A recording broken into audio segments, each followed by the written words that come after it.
মেয়েটা কি রে? ওর নাম হচ্ছে নাজিয়া, কলেজে নতুন অ্যাডমিশন নিছে। চেনা নাই জানা নাই, হুট করে তুমি আমাকে প্রপোজাল পাঠাবা আর আমি অ্যাকসেপ্ট করে নিব? একটু সেজে গুজে কলেজে এন্ট্রি নিবা, মুস্কি হাসি দিবা, আর অমনি সিনিয়ররা প্রেমে পড়ে যাবে। দেখুন ভাইয়া, আপনার কথা ভুল হচ্ছে। ভাইয়া? আমি কারো ভাইয়া না। আজকে ভাইয়া, দুদিন পরে ভাইয়া থেকে ছাইয়া ছাইয়া, তাই তো? তোমার তোর মতো মেয়েদেরকে না আমার খুব ভালো মতো চেনা আছে। বিশ্বাস করুন, আমি আপনাকে কোনো চিঠি দিই নাই। আমি কেন ওনাকে চিঠি দিতে যাব? আমি তো ওনাকে চিনিই না। আপনি আবার আসছেন? আমি না ভেবে দেখলাম এভাবে রিজেক্ট করে দিয়ে তোমার মন ভাঙাটা আমার একদম উচিত হয় না, তাই ভাবলাম তোমার প্রপোজালটা অ্যাকসেপ্ট করে নি। আজকে থেকে তুমি আমার girlfriend. I love you too. খুশি? আপনি কেন বুঝতেছেন না? আমি আপনাকে কোনো চিঠি দেইনি। চিঠিটা হয়তো অন্য কেউ দিয়েছে। এই কিসের ভালোবাসা? হ্যাঁ, আমি কতবার বলবো আপনাকে আমি আপনাকে কোনো চিঠি দেইনি। আর শুনেন, আপনি কলেজে আমার সিনিয়র। কলেজ কিন্তু এখন ছুটি হয়ে গেছে। এখনো কিন্তু আপনি আমার সাথে উল্টাপাল্টা কিছু বলতে পারবেন না, তাহলে কিন্তু ভালো হবে না বলে দিলাম। আবার কি চাই? আমি তোমার বয়ফ্রেন্ড, আমি তো তোমাকে দিতে এসেছি। কি দিতে এসেছেন? এই যে গিফট। আজকে আমাদের রিলেশনের দ্বিতীয় দিন না, তাই তোমার জন্য গিফট নিয়ে এসেছি।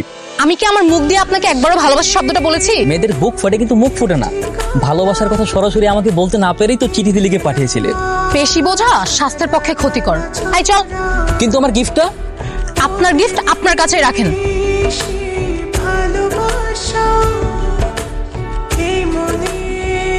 কি ব্যাপার, তুমি আমাকে কলেজের পিছনে ওয়েট করতে বলে নিজেই এখন ক্লাস করছো? হাই, তুমি কোন ক্লাসে? স্যার এক মিনিট। তুমি আমাকে বললা যে স্যারকে ওয়াশরুমের বাহানা দিয়ে আমার সাথে দেখা করতে আসবা। কই? আমি তোমার জন্য আধা ঘন্টা যাবত ওয়েট করছি। শোনো, এইভাবে চলতে থাকলে আমি কিন্তু তোমার সাথে রিলেশন কন্টিনিউ করতে পারবো না। I am really so sorry. ক্লাসের বাইরে কান ধরে দাঁড়িয়ে থাকো, ক্লাস ছুটি না হওয়া পর্যন্ত ওইখানে দাঁড়িয়ে থাকবে। যাও। তোমার এই কথাটাই ছিল শুধু বলা, ভালোবাসি আমিও তোমার। কি সমস্যা আপনার? আপনার কি একটু ভয় করে না? আমি কখন বলেছি আপনাকে কলেজের পিছনে অপেক্ষা করতে? কি করবো, তোমাকে দেখতে ইচ্ছে করছিল তাই একটু। তাই বলে আপনি ক্লাসে সবার সামনে আমাকে গার্লফ্রেন্ডের পরিচয় দিবেন? এখন স্যার যদি প্রিন্সিপাল স্যারের রুমে গিয়ে বিচার দেয়, আমার কি হবে একবারও ভেবেছেন? আরে এত ভেবে কি প্রেম হয় নাকি? শোনো, ভালোবাসাতে হাজারটা বাধা আছে, তাই প্রেমিকদের একটু ডেয়ারিং হতে হয়, নইলে তো প্রেমটাই জমে উঠবে না, বুঝো নাই? আপনার সাথে কথা বলাই বেকার। আমার তো মনে হচ্ছে আপনার মানসিক ডাক্তার দেখানো উচিত। দোস্ত, তুই প্লিজ আমাকে এই ঝামেলা থেকে বাঁচা। কেন, কি হয়েছে? কি হয়েছে তুই বুঝতেছিস না? এভাবে চলতে থাকলে কবে যেন প্রিন্সিপাল স্যার আমাকে ডেকে নিয়ে টিসি দিয়ে দেয়। তার মানে তুই সত্যি সাকিব ভাইকে লাভ লেটারটা দিসনি? আরে আমি কেন ওনাকে লাভ লেটার দিতে যাব? আমার কপালটাই খারাপ, কলেজে পা রাখতে না রাখতেই একটা ঝামেলা ঘাড়ে এসে পড়েছে। তবে যাই বলিস, সাকিব ভাই কিন্তু অনেক হ্যান্ডসাম আর ডেয়ারিং। তুই তো স্কুল লাইফ থেকে চাইতি একটা ডেয়ারিং ছেলের সাথে কলেজে উঠে প্রেম করবি। এখন তো মেঘ না চাইতেই বৃষ্টি। দেখ, তুই পটানোর আগেই সাকিব ভাই পটে বসে আছে।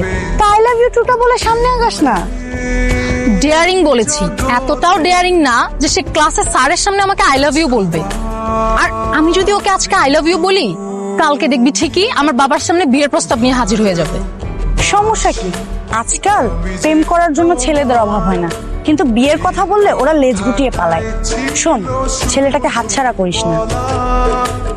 ভালোবাসি আমিও তোমার সব কথা আপনি এখানে?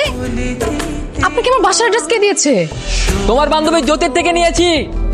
বলি তোমার ভালো করেছেন। কেন এসেছেন সেটা বলেন। তোমাকে দেখতে। বলে দিতে আমাকে দেখতে এসেছেন? কেন, কলেজে দেখে আমাকে স্বাদ মিটেনি, এখন বাসা পর্যন্ত চলে এসেছেন?